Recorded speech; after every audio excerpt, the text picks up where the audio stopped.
So this is different from the presentation yesterday. Yesterday, we talked about what to do after a defensive use of force.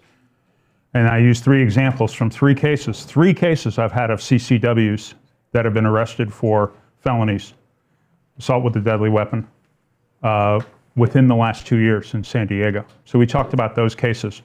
This is a different kind of case. This is a case that went to trial as a murder. If case goes to trial as a murder, there's something there. The DA usually just doesn't run straight into a wall. They're prosecuting a case because they think they have a reasonable ability of getting a conviction of something on the case. Might not be murder, but they're pretty convinced they're going to get something out of this case. And so this is one of those cases where, you know, there's problems on both sides. And this is the reason, if you didn't know it, that 97% of charged filed felonies, 97% don't go to trial. So if it starts as a felony in court, 97% of them never end up in trial. That's because most cases have problems on both sides. And so there's always an accommodation to be reached, or the case is so bad, you're just out of the case because there's no point in going to trial. You're getting some benefit by getting out of it earlier. This is one of those cases, use an example. But before I give you the case, this is about self-defense law in California. We need to talk about self-defense law in California.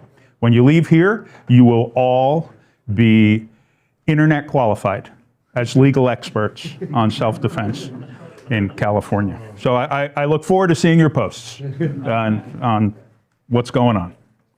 All right, so here's murder in California. So we can't understand what's happening. And what's happening to you in court, and I mean you, put yourself in these situations. You're either a CCW or you're home, you have a firearm at home, and you have just used that firearm successfully in self-defense, and the person's died. So put yourself in these positions. The DA disagrees with your use of force. You are fortunate to be in a community where the DA is relatively responsible with regard to the Second Amendment community. In fact, she's a big backer. But if you're wrong, she's still going to charge you, or she believes you're wrong and you're used to self-defense. But it's a lot different than if we're in Northern California counties.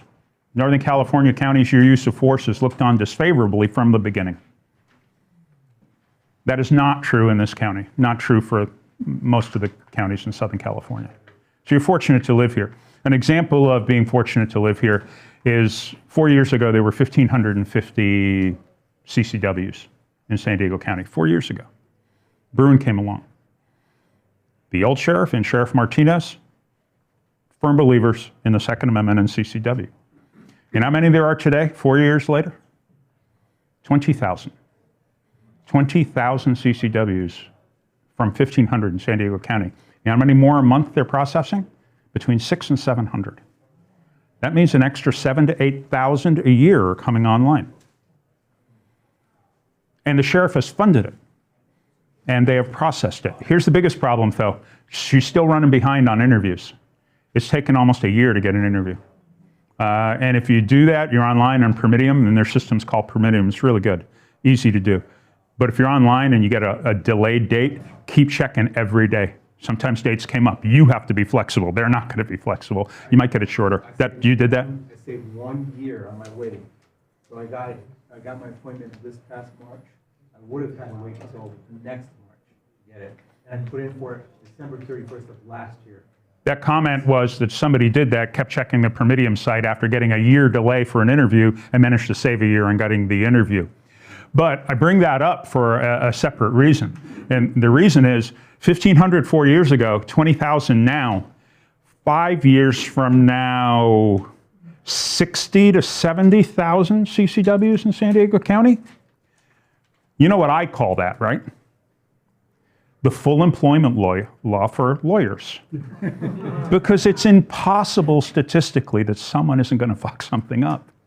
It's just impossible. Whether it's brandishing or dropping your gun or scaring the crap out of somebody or something, never mind the defensive use. So these classes are really important. Your understanding of the law is crucially important. Because more people with guns are going to come in contact with more people without guns, and more people with guns are going to come in contact with cops with guns. And so you really, really need to understand what's going to happen when you get a CCW. If you don't have a CCW, what are your rights within your home? Okay, first-degree murder in California. This is a surprise for many people. There are 4 degrees of killing somebody, basically, in California. First-degree murder, second-degree murder, voluntary manslaughter, and involuntary manslaughter. You can get some other things, but these are generally, when somebody's dead and you caused it, one of those things, if they're going to prosecute you for it, one of those things is the way it's going to work out, statistically. What are the numbers associated with that? People are surprised at this. First-degree murder is 25 to life. Like, there's no flexibility. You get convicted of first-degree murder, you're getting 25 to life. There's no alteration. What does that mean? It means you have to do a portion of the 25 years before you're eligible to go before the board in state prison. And the board determines when you get out. 25 to life can be life. 25 to life can be 18. Depends how good you've been in prison. And so if you've been bad, you'll be there for life. You've been good, you might get out earlier. It depends on the nature of the crime, too. High-profile crimes obviously don't necessarily get out. Second-degree murder, 15 to life. Voluntary manslaughter is a term of years, between 3 and 11 years. So if you get convicted of voluntary manslaughter, you can only get 3, 6, or 11. You theoretically can get probation. Don't see too many people getting probation on voluntary manslaughter. You're not getting probation on second-degree murder or first-degree murder.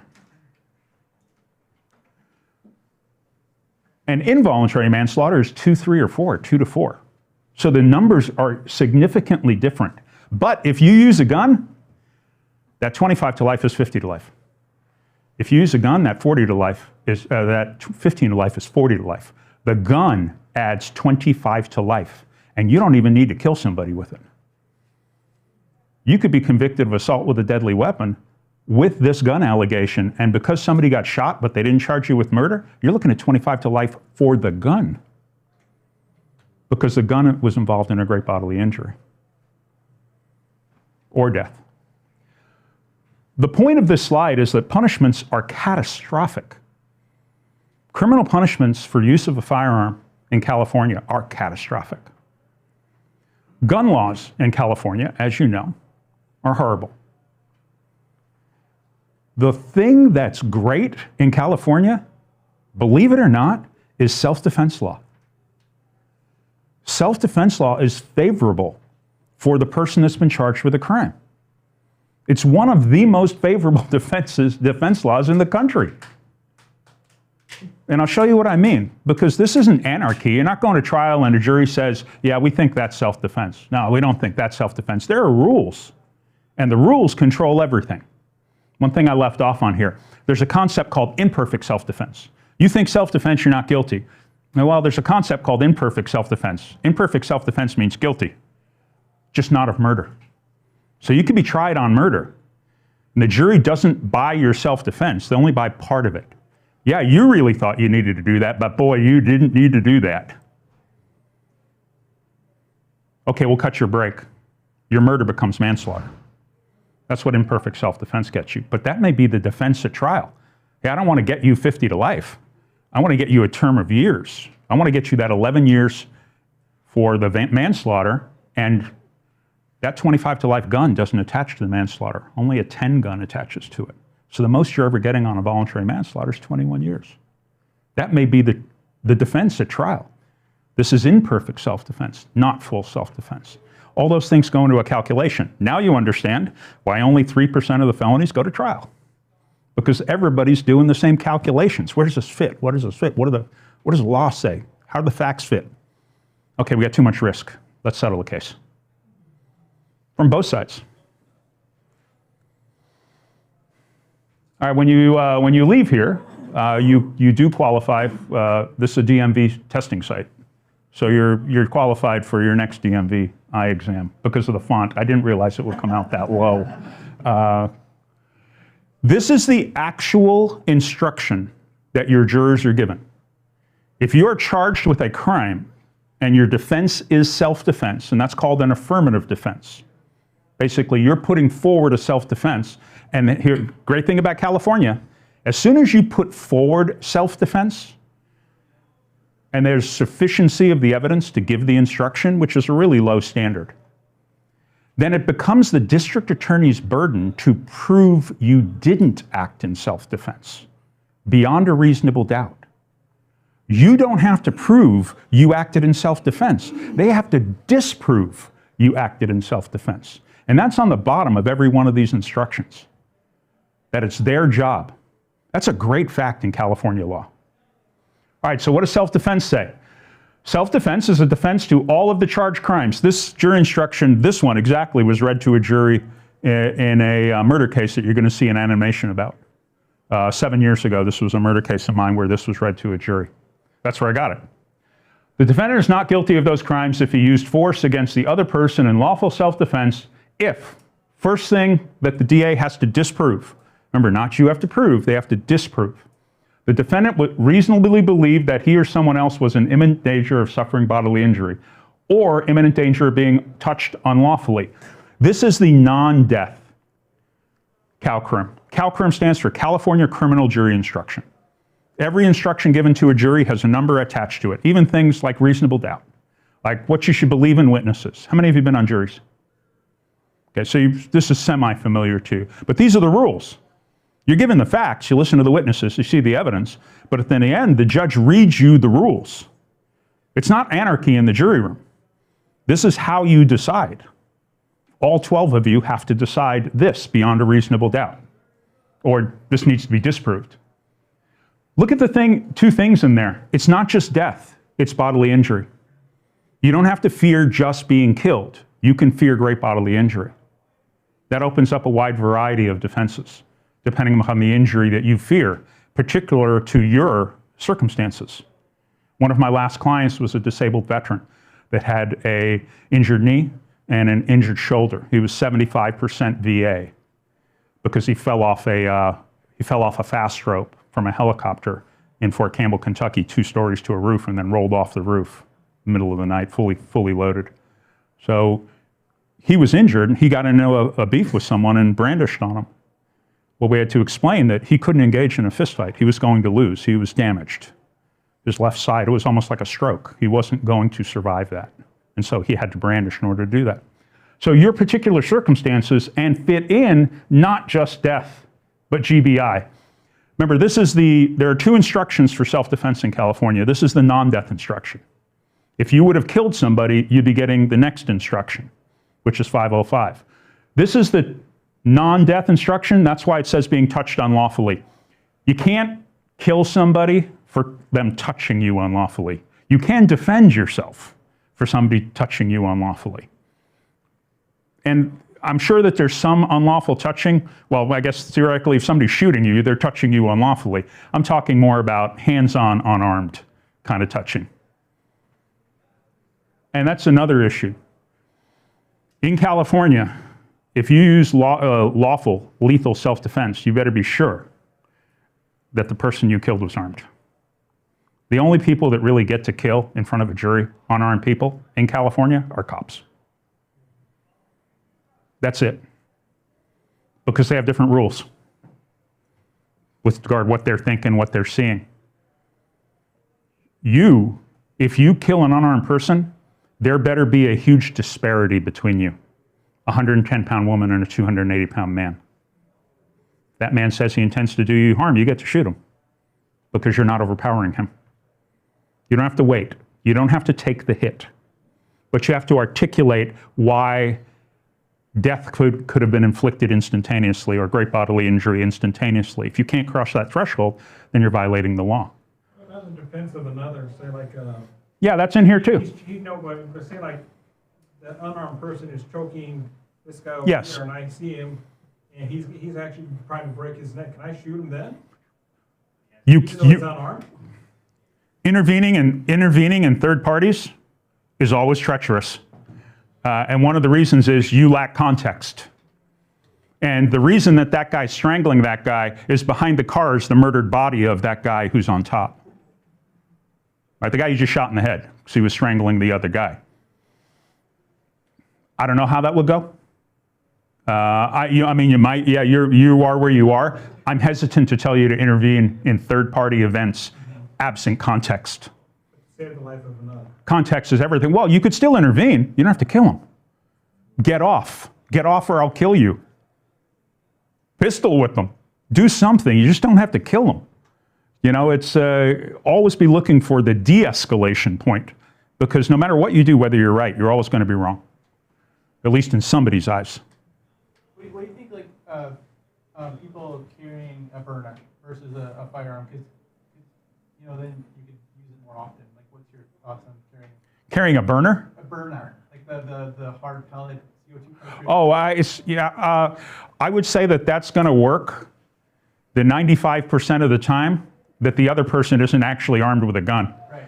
And then that 5% of the time, you're at a significant disadvantage. Right. Yeah, so that's what I thought. It's like 95% of the time you're in a position where someone's using their fist, Right. body, or language to. I think those are good for people that are uncomfortable with firearms. Sure. If you don't feel comfortable carrying a gun, then yeah, carry that. Why wouldn't you? You said there's different rules for civilian compared to law enforcement. Yeah. You know, as far as the DA and things like Yeah, that. I'm sure. but as far as the DA goes, in the mind of the DA, Yeah. a lawful use of force is different. A lawful use of force for LE is different than a lawful use of force for a civilian. How does that pertain to someone who has that LE background but is no longer active LE? I think that I don't know. Based on different data points, I think you would be treated similarly to a civilian. But if your advanced knowledge could be used against you negatively, that would be used against you negatively. It wouldn't be a positive. Let me say that. It would always work to your detriment. All right, let's move forward. The defendant reasonably believed that immediate use of force was necessary. That means imminent. That's the imminence requirement. Your use of force must respond to imminent threats, not somebody saying, I'm going to kick your ass tomorrow. Or they're on the other side of a chain link fence. If I could get through here, I'd beat you to death. Bang. You know, unless there's a gate. If there's a gate right there, I'll go with you on that. All right, but we've got some trouble if it's a complete chain link fence, at least at that point. You know, so there's no imminence. Imminence has to be there. That's what's accounted for in 2. And number 3, proportionality. You use no more force than was reasonably necessary. Guess where everyone gets hung in court? This is where jurors disagree with you. Your force was not proportional. Your force was not reasonable. That's where the DA will push, that what you did was not proportional or reasonable. But all of these elements are part of self-defense. These are I didn't put everything in there, but this is really important stuff. When deciding whether the defendant's beliefs were reasonable, consider all the circumstances that were known and appeared to the person. If the defendant's beliefs were reasonable, the danger does not actually have to have existed. So if someone says, I'm going to kill you, and they reach in their pants and they take out an unloaded gun, that doesn't matter. They said they're going to kill you, and they brought out what looks like a gun. I perceived I was in danger of great bodily injury. I don't have to wait. I shot them. The danger wasn't real, but that doesn't matter. And so that's a good part of self-defense, again, in California. And look at this one. The slightest touching can be unlawful if it is done in a rude or angry way. Making contact with another person, including through his clothing, is enough. The touching doesn't have to cause pain or injury. That means your right to self-defense is not dependent upon the damage inflicted upon you. What about spitting on somebody? That's assault. Spitting. Spitting on someone is assault. You are allowed to defend yourself. You're past the need to defend yourself. You've been assaulted. You're past imminence. It has happened. Where are we at now? Proportionality. So someone spit on you and you killed them because you knew that they were infected with HIV. And you believed that they were trying to infect you with HIV. You're not going to win on that in court, but you might get imperfect self-defense. You really believed that they were trying to infect you with a disease, but your belief was unreasonable. And so there's always, this is all the gray. You know, the law is not black and white. We live in gray. And that's why 3% of cases go to trial, because people live in gray and they're not sure if it's black or white. I need white. That's right. Well, I give advice and options. I create options for my clients. Then I give my advice on where I think the deficiencies lie. And then the clients make the choice. You choose your life. I don't live your life when this is over. You live your life. I'm providing you the best options possible given the facts I'm presented with and the tactics that I can use. All right, so remember that any touching is a touching. Any unlawful, rude, or angry touching is a touching for you, but you're always in proportionality. How should I respond to this? And that's where we're back to maybe that, pepper spray is better. Maybe taking out a pepper spray and popping somebody in the chest with a couple of balls is better than, even brandishing a gun. This is the death calcrim. They're almost essentially the same, but they raise the standard for when you're getting to use self-defense. You can see it almost reads the exact same way, but you must believe that you are in imminent danger of being killed or bodily injured or being a victim of an assault with a deadly weapon. Again, I took this out of one of my cases. So they're two different instructions, but they read almost exactly the same way. 3470, the non-death instruction, is a little more permissive. Look how wide-ranging that unlawful touching is. This kind of narrows it down and really brings it, and as it should, right? You get to defend yourself differently against somebody spitting on than you do if somebody's trying to stab you. And if that person winds up being killed, it raises the bar on what you should have been able to do or know or say as part of that event. Nobody knows this. Most people don't. This is the actual language out of the jury instruction. Both 3470 and 505 have this in it. A defendant is not required to retreat. He or she is entitled to stand his ground and defend himself or herself if reasonably necessary to pursue an assailant until the danger of death has passed, even if safety could have been achieved by retreating. Raise your hand if before you walked in here today, you knew California was a stand your ground state. Okay, that's less than half. You're interested in firearms. Everybody in this room is a member of the gun community, or you wouldn't be here. And yet you didn't know California was a stand your ground state. Why? They don't want you to know. Because it is perhaps the one thing in California with regard to firearms, defense, firearms legislation, the one thing that the California legislature has not managed to fuck up yet is this. Where did this come from? This isn't a law. California is not a stand your ground state because the legislature passed laws. Many states are. Go to Florida, it's written in the code. You can read the stand your ground law in Florida. Can't read it in California, doesn't exist. The legislature didn't give it to you. Governor must have gave it to you. No, the governor didn't give it to you. Guess who gave it to you? The courts gave it to you. This is interpreting two 1890 cases. If you go to the user notes, there's notes after these instructions. You can get them online. You just go into Google and pump in CalCrim 3470. You'll get the whole thing, user notes, first hit. The user notes refer to two cases from the 40s. So the 40s cases referring to the 1890s cases. So thank 1890s for this. Because it says you do not have to retreat. And jurors take this seriously, and I cram this down their throats. You have no obligation to retreat. If somebody in the jury room starts talking about, well, he could have got out of there, pass a note saying they're not following the law. I turn them into snitches against each other. Because remember, no verdict is a win. That's the primary win. You want to do 3 trials and get no verdicts, you lose. We'll keep going, no verdict. Verdicts mean I got risk of losing. No verdict means I can never lose. So Gary, stand your ground applies to any place, right? Not just your home? Or... Any place. Stand your ground is anywhere that you are anywhere in California. And look at that part. Did you miss this part? If reasonably necessary, pursue. You can chase somebody to enact your vengeance. As long as you're doing it within the law. Could you believe that? That's written in California law. All right, what scenario? Gang member, got a car behind them. You're in front of them, nowhere to go, wide open areas, no escape, no cover, no concealment. Says, you're dead, I'm going to my car, I got a machine gun. You get to follow him to his car and shoot him? Maybe. You got to pursue, right? You don't have to retreat. If you retreat, you're exposing yourself to greater danger. There's nowhere to go. Guy's told you he's going to kill you and he's going in his car to get a machine gun. I'm going to stop that. Now we're back only into what? Proportionality. Not imminence, not need to defend. But that's great. Castle Doctrine.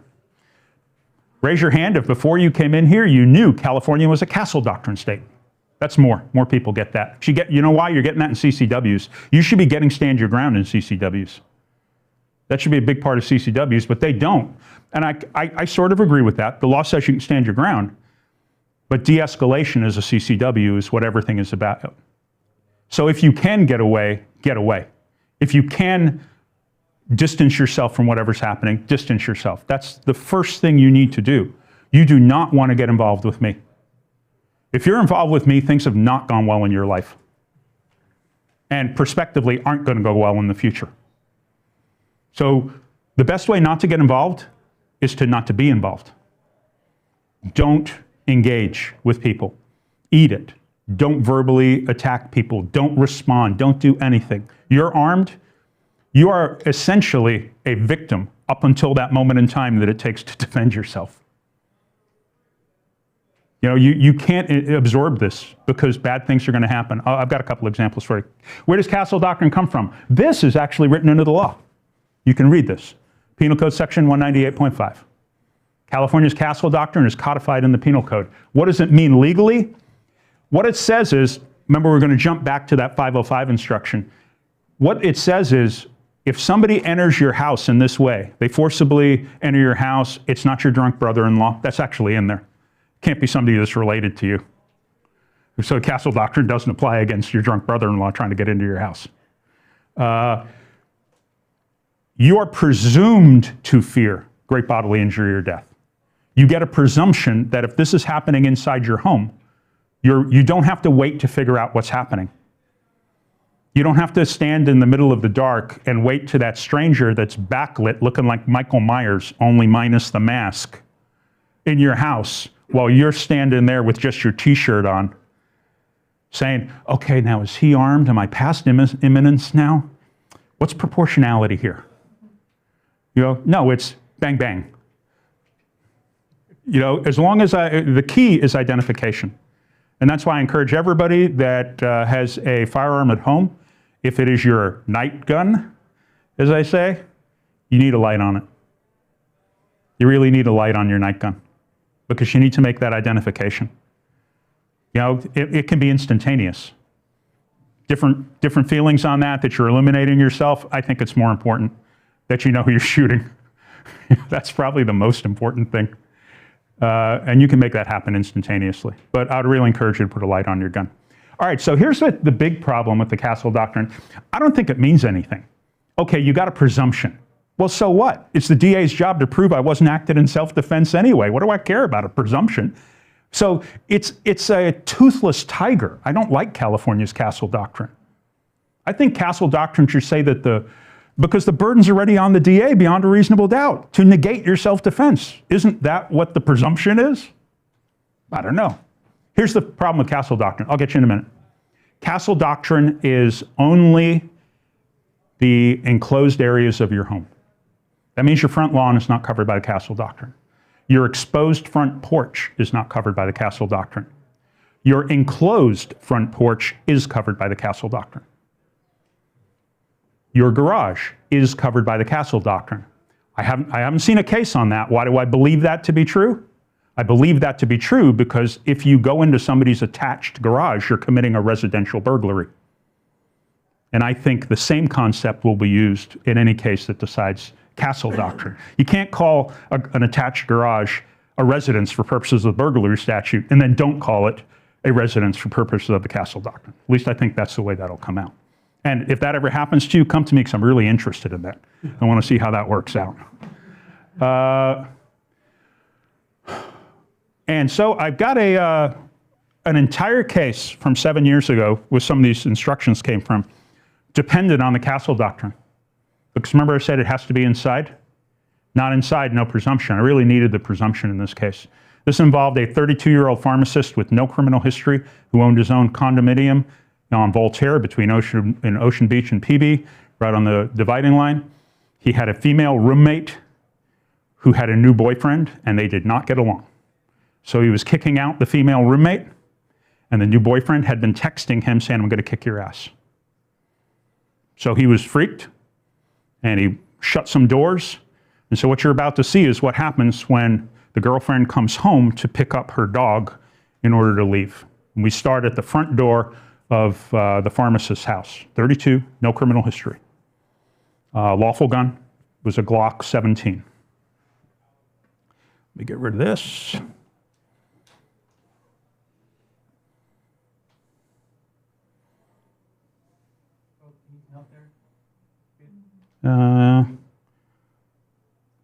I just need to find the, there it is.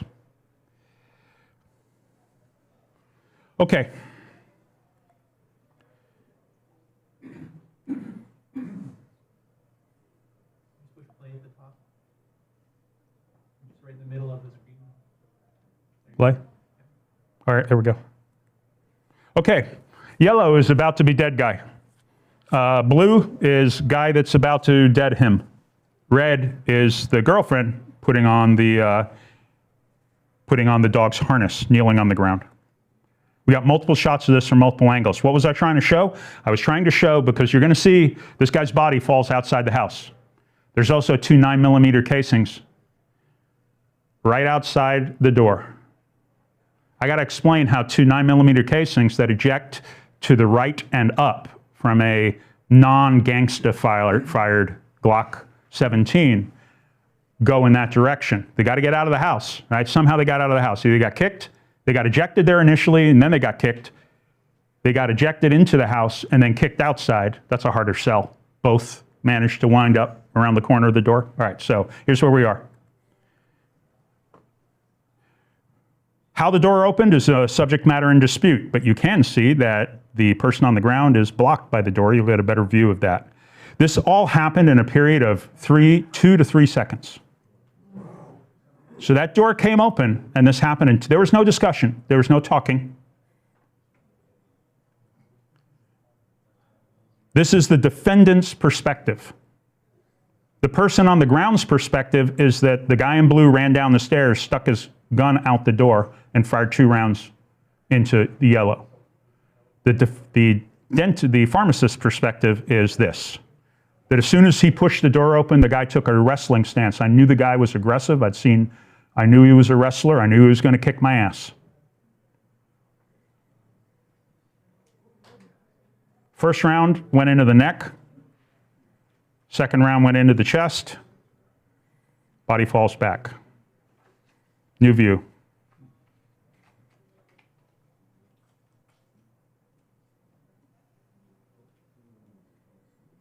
And this was the view the jurors spent all their time with.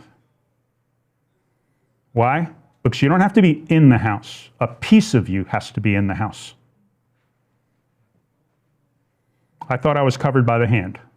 So if the jurors believed this, they believed that the Castle Doctrine then applied. Remember, the DA had to prove this beyond a reasonable doubt, that it didn't happen.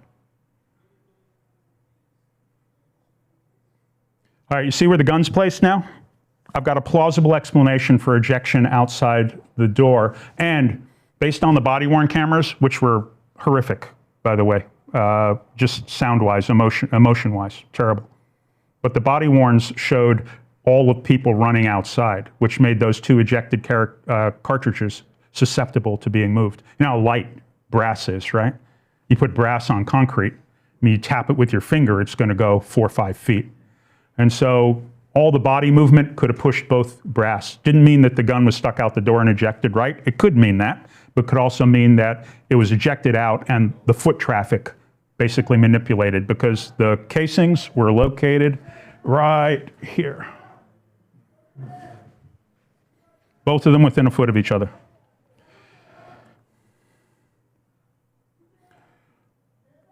So I had 2 problems, right? I got a body that's outside. Oh, by the way, don't drag the body inside. Please, don't fuck up my case. All right? What do you call people that drag people they just shot inside their house? Defendants. You're definitely going to be a defendant, no matter what happened. You know, you've already lost your credibility. And by the way, that's the most important thing. Yesterday's lecture was pretty important for that. How do you maintain your credibility after defensive use of force? It should be online at Gun Owners Radio. You might be able to see it, either that or San Diego County Gun Owners. One of those two should have it. I would recommend you watch that. It's only 45 minutes, and it talks about what you do in the aftermath of a defensive use of force. All right, so this worked out. So how'd that case come out? We went to trial on that, you know, because the DA wanted a second-degree murder. They wanted 15 to life. They were willing to drop the firearm allegation, but they wanted 15 to life out of that guy. And we didn't. He didn't want to plead to 15 to life, being 32, professional, with no record, thinking he acted lawfully. Remember, this guy's unarmed, right? And they're both even, both same size. You know, but the defendant had a gun. How did it come out? We went to trial. He was acquitted of first-degree murder. He was acquitted of second-degree murder. He was convicted of voluntary manslaughter on an imperfect self-defense theory. You may have really thought you needed to defend yourself. Based on those texts, based on this guy's background, based on his actions, all of that, we're giving you all of that. So everything the defense said, we believe. Like I talked to the jurors later. Said, but it wasn't proportional. And two guys on the jury gave me the thing that I'll always remember, which is your guy needed to take a couple of hits. Like that guy needed to be all in the house. He needed to at least get his hands on him. So we weren't going to acquit him for shooting an unarmed guy. So what was the punishment? The punishment was 16 years. 16 years? Mm-hmm. He's still there now? He will be released in April of next year. And he's down at R.J. Donovan. So he will have done 8 years and 10 months of his 16-year sentence. Life is ruined. Oh, he's a convicted felon with a voluntary manslaughter on his record. He'll be on parole for probably another 3 to 5 years. I doubt he'll ever get licensed again, but it's possible because this had nothing to do with his licensing. But he'd have to go jump a lot of hoops. He might get licensed as a pharmacist again, but who knows? That's what I said. De-escalation. You know, he was in a bad position. Why didn't he turn around? Because I was worried he was going to get me from behind. I couldn't get up the stairs. It's too narrow an area. She's on the ground next to me with the dog. I couldn't go anywhere. The juror said, sorry. If that guy had a knife in his hand, you walk. If that guy had a club in his hand, a bat, you walk. You know, that guy with his hands out, that's not enough for you to kill him. That was their conclusion. So it was not the Castle Doctrine? Yeah, they used the Castle Doctrine, used the presumption that he was in fear, but they said it wasn't proportional. I thought the Castle Doctrine was proportional. The Castle Doctrine says it does. And so basically they ignored the presumption of the Castle Doctrine because they thought that the shooting was disproportionate to the behavior. Just that alone, why did he appeal? What's that? There's not an appeal for why? Well, he did appeal and he lost on that issue. He lost on, I mean, appeals generally don't reverse juror, it's only legal issues. There were a few legal issues in that case regarding collateral information that came in, but there was none really around this. It would have made a difference if the bad guy was completely inside the doorway, correct? I think it would have made a difference for the jurors. I think the fight, because remember, this was our theory. You know, they didn't agree with that. Right. I mean, they put on 15 witnesses, including that woman kneeling down to say, no, that's total bullshit. He ran down the stairs, stuck the gun out the door, and pulled the trigger twice. And then the DA said, that's why the casings are over on the right. That's why the body's outside the door. So, you know, there's gray here. You know, that was our theory, that the way this happened. They had a completely different theory with a witness. So you produced, this is your production of the 3D model of what took place. Well, I had it narrated. Yeah, but that 3D model is what you presented. Well, this was our present. We created this. By the way, this is like 9 years old now, and this still cost us like $5,000 9 years ago. I think today I'd get like aliens moving, you know, and for $5,000. I mean, this is 9-year-old technology, but I still think this was effective because I used this with with Mr. Burke. While he was testifying, he was narrating what was happening. And so he was the one that authenticated this document. You know, and you had her kneeling behind the door with obstructed vision. You know, but their answer to that was it wasn't obstructed while he was running down the stairs before he pulled the door open and stuck the gun out. You know, so we had liability. We could have theoretically, in fact, the jurors told us that the vol was a compromise. They had 5 people convicting him of first-degree murder. So how does a counsel doctrine work if you are, say, in an RV and you're on, you know, in a resort? Castle doctrine still applies to the RV, It does. as long as it's your primary place of residence Well, for that moment. for that period of time, right? Because I read an article years Right. ago that a cross-country truck driver had pulled onto a city street, had a delivery at a warehouse. He was parked on the city Mhm. street. 2 guys broke into his truck. He shot and killed the one guy that was in the truck. The other guy took off running. He got out, chased the guy down, and shot him as well. Wow. They said he was good on the first guy, but the second guy, they said he was. You just don't get to chase people down. Right, right. You just don't. I mean, the example I gave you is like the 1 in a million that could happen. I mean, if somebody's running, unless they are doing something that is a bodily threat to you as they're running away, you're stuck. I mean, you might get to run after them and catch them, but you don't get to run after them and kill them. You're done if that happens. It's just impossible to fight. You know, what threat was that person posing as he literally was trying to get away from you? All right, let me get the... Are you trying to play the video? well, I got to go through a couple of slides, sorry. You know what? I'm not really going to have time for that. You know, let's just play the video. Let's do this. Let's look at this.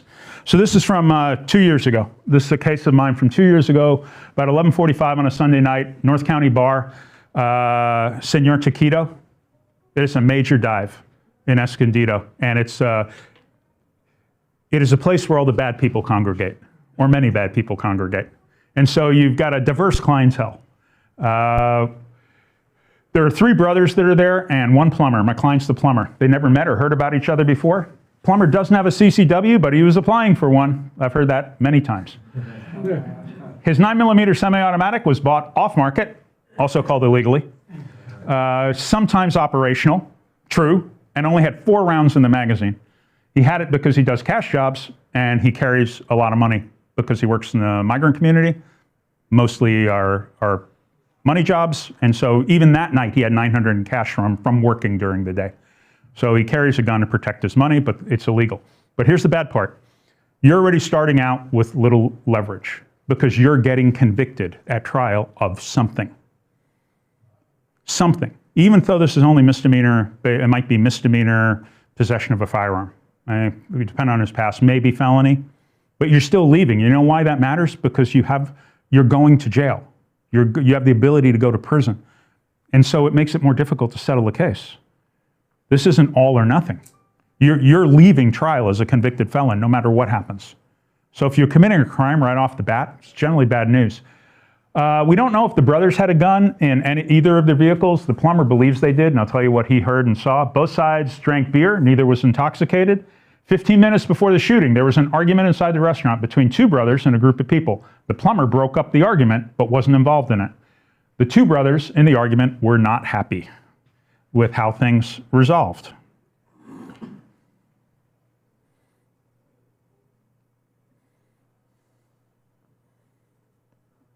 So this is security footage from the gas station that faces the bar. And I'll narrate it for you as we go through. That white car pulling up is the 3rd brother. The 2 brothers that got in the argument were not happy. They called their older brother. My client always believed these guys were cartel. We had no proof of that because they all had lifted trucks, new trucks. They had the look, they had the clothes, they had the cars, the right location. And so he believed they were cartel, but there was nothing there except for one thing that came out a little later. So the brother pulls up and parks. Now you see this lighting? This isn't happening in real time. This is a program that is now expanding this video. It's like you would think that somebody was watching this and manipulating the camera in real time. They're not. This was done on the basic video with the software programs that exist today. It's just amazing that they lit it and then zoomed in. You see brother getting out? Is that happening because it's zeroing in on the movement, or why is it? No, this is a post-production edit. Oh, I see. This is a computer program that's taking the original program and re-editing it the way that it wants it edited, which is scary as hell for me. I mean, look at what can you create? What's falsehood anymore? What's true? What can't be manipulated? And the answer is almost nothing. All right, so brother gets out. The person in the middle is the future defendant. That's the guy nobody knows. That's the brother. What's down that way? The bathrooms. He was on his way to take a pee. He had nothing to do with these guys, and you'll see why that's supported. You see them holding their arms out like, look, why are you guys upset?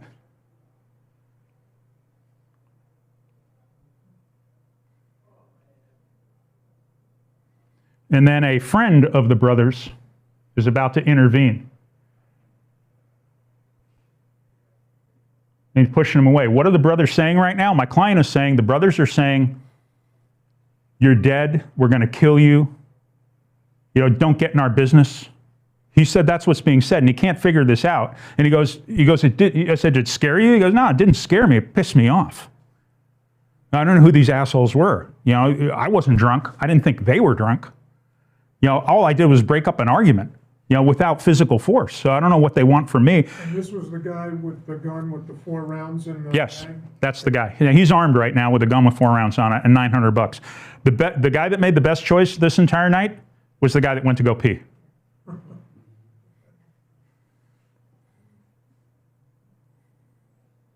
Yeah, the argument escalates. They keep threatening him. He says, at this point, I think I'm about to be hit. I think I'm about to be beat down, and so I'm going to fight. No gun, fists.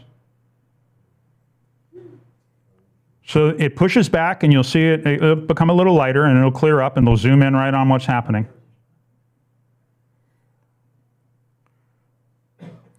The next thing that happened with this fight is you'll see a splash. See that splash? That splash was the soon-to-be dead guy throwing a full glass beer bottle into the defendant's face. And it exploding in his face, he has a cut over his eye. Blood starts pouring into his eyes along with the glass.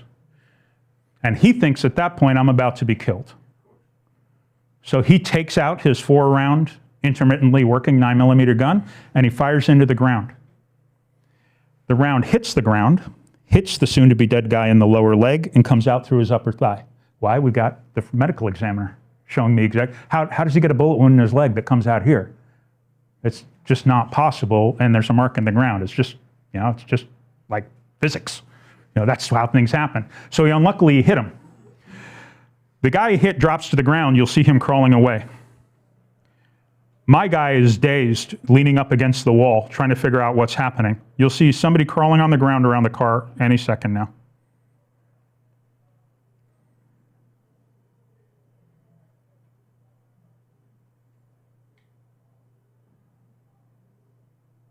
Oh, yeah. See the lower, over the right side? He's crawling over to his car, which is one of these lifted trucks on the side. Here's where things went bad for my client. A friend got in my client's ear and said, those guys are cartel. They're going to their car to get a machine gun to kill you. And they're still yelling, you're dead, motherfucker. He's hit over the head. He's fired 1 round in the ground. He's trying to figure out what's happened, and then he sees them over by their car. And he walks over. He's still on the sidewalk. You'll see him walking over in a minute. He's trying to clear his face. There he is. It was this long walk that got him charged. He gets the one brother out of the way, and he shoots the guy that hit him with the bottle. Hits him twice. He dies in the back of the car. The brother that's at the car, But we're not done yet. There's brother 3's truck, right? Brother 3 goes over and talks to brother 2, who says, that guy just shot brother 1, and he's not having it. So he takes his car and runs around the back of Senor Taquito and runs over the defendant at 45 miles an hour, putting him in a coma for 2 months. And then he's still in the wind. There's a warrant out for that brother's arrest. So you got a dead brother in the car, brother number 2 that drove him to the hospital and lied his ass off about what happened, eliminated everything involving this fight. But you've got this video of my client walking over to this car and capping this guy in the back seat, who was helpless, right? So now you're allowed to pursue in self-defense. I think there's some gray here. Remember, he's going, what we talk about, he's going to trial and he lost, right? He's already carrying an illegal gun. He's getting convicted of something, although it's lightweight compared to this murder. What's the DA want? DA wanted 15 to life. On the first day of trial, the DA offered him 21 years. Voluntary manslaughter plus 10 years on the gun, and he took it. I wanted this to go to trial. I wish he had more courage on this one, but it's his life. I can't fault him for it. You know, he's going to be out in 10, 11 years, and he said he's only 36. He goes, look, I'll have a life. He goes, if I get 50 to life, I'm dying in here. You know, and I don't want to do that. I told him I thought that the chance at trial, I always thought that this was an imperfect self-defense case. I thought the jurors, based on him getting hit with a glass bottle, disoriented, just the facts, screamed, and that was a max 21. But he didn't want to risk 50 or 40 to life to get to 21. And I thought there's a chance we get you self-defense, although I think it's weaker because of that walk you took to get to the car. You know, that's on you. And us having to explain that you did that because you thought they were going to get a gun, although nobody ever saw a gun, can't ever prove a gun existed. You know, if a MP5 had fallen out of the car, we would have gone to trial. You know, but I couldn't prove a gun existed, so it was all ether. Last thing. Police checked his vehicle to see if there was a firearm in there? Yeah, there was no gun in the car. The car was parked at the hospital. Brother drove him right to Escondido, to Palomar in Escondido, and they impounded the car right there, searched the car. There was nothing in it. There was, however, a whole bunch of money, which leads me to believe that the cartel angle may have not been too far off. So this case was really decided on, you know, different instructions, the Calcrum 505, imperfect self-defense, provocation. If you're the aggressor, can you claim self-defense? And the answer is yes, if the other side steps up the play to weapons. Then you regain your self-defense. If you're the aggressor, you don't have self-defense rights until somebody steps up the game. Hey Gary, where did this take place? LA? Where? Where did this take place? Escondido. Oh, Escondido. Yeah. All right, so there's my information. If anybody wants it, you can take a picture of it. If you're a CCW or have insurance, I'd encourage you to call somebody or somebody like me if you need help with things. Thank you for your time. And I got I can only take a couple of questions. Gary? Yeah. You mentioned insurance. Do you have an insurance that you recommend? Campgrounds? Probably not. I'd have to research that one. I don't shoot from the hip. No pun intended. You know, I got to look at that one. Gary, do you have an insurance that you recommend? I've Insurance. been told not to recommend insurances. I can tell you that my experience, I respond for USCCA, I respond for RTB, I respond for a couple of others. I haven't had any trouble with USCCA. They've paid everything. Here's my best example. One of the cases I talked about yesterday. Guy got arrested for felony ADW. I was on the phone with his wife as he was leaving the scene in an ambulance because he got stabbed. I had my bondsman at the jail before he got there. The $3,000 he paid my bondsman, he had a check back from USCCA insurance company within a week. They were out of pocket $0 on that, and he didn't get charged. I managed to talk them out of filing the case. Do you cover just San Diego County? I cover all over. Oh, so that's Yeah. the Riverside. Yeah, wherever. I'm not going to Blythe. Right, no. All right. I just want to get that out on the table right away. All right. And so I've had good dealings with USCCA. I've got a current RTB case, and I've had a good experience with them so far. Attorneys on retainer? Right to bear is the other one. Attorneys on retainer, I'm on them too. I haven't had a case with them yet. I think that, you know, when you see these videos, I haven't had any bad experiences with any companies. I'm not saying it isn't coming. I'm just saying I haven't had it. And they've all been pretty good. You know, it's a tough call, right? Because remember, they're making a call on insurability at the instant the case is started. There's no investigation. There's no police reports. I'm basically taking your word for it and anybody I can talk to. So they're making an insurance determination almost uniformly to cover somebody right up front. They may reverse that decision in the future. I know of no case that has suffered a clawback. That's always that word. We're going to get money back from you. I don't know any case. If somebody's got one, please tell me, because I'll use it as an example. I don't know anybody that's ever had money taken back. I know a USCCA case stopped after the first trial because it looked dead to rights that it was an assassination, not self-defense. And so they made the decision, we're not paying for it anymore, but we're not taking any money back. All right, and so USCCA has been good for me. They've also got a million plus people. They got a lot of facilities, a lot of resources. I just made a USCCA video with that guy that got stabbed and left the scene. We flew out to their headquarters and made a video. That should be up within a month or two. My name is Stephen. The question I've got is about the Castle Doctrine. Yep. Now, let's get past all the rigmarole. I know that no one has entry into my house without me acknowledging that. And I've set up things outside to make sure that doesn't happen. Mm-hmm. With that said, if I know someone's in the house downstairs and I've got my points of view for these folks to access them when they come upstairs, do I have to verbally let them know I'm going to shoot them? You have no responsibility to say anything. You just answered my question. You have no responsibility. It's going to be, the burden's going to fall on them. And I'm glad you brought up that point because it's a good point. If you hear a burglary downstairs in your house, unless you have a pet that you care about or a family member downstairs, stay upstairs. There's no reason for you to go downstairs. None whatsoever. You should be on 911 at the top of the stairs. If somebody comes up the stairs, take them out. All right. What are you protecting downstairs? You're protecting your property. You know, remember, de-escalate. Yeah, it's hard. Bite your lip. Call 911, stand at the top of the stairs, and you'll know when it won't be a cop because they'll make sure you know they're there. You know, and if somebody... I have a gun, don't come up? Well, I think that along with the light, is a tactical choice. And I think tactically it exposes your position when you articulate where you are. And so I want my introduction to be my 900 lumen flashlight hitting somebody in the eyes. And then when I know who you are, if I don't recognize your face, you're getting shot. It's that simple.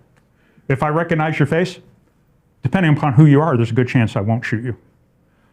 But if I'm going to, I just need that identification made. I'm not identifying where I am. I'm not yelling, hey, I'm back here, I have a gun. It's a personal choice. I'm not exposing myself like that. My introduction is going to be my light coming on. That's why I encourage you to get a light. Thank you for your time. We've got to do the...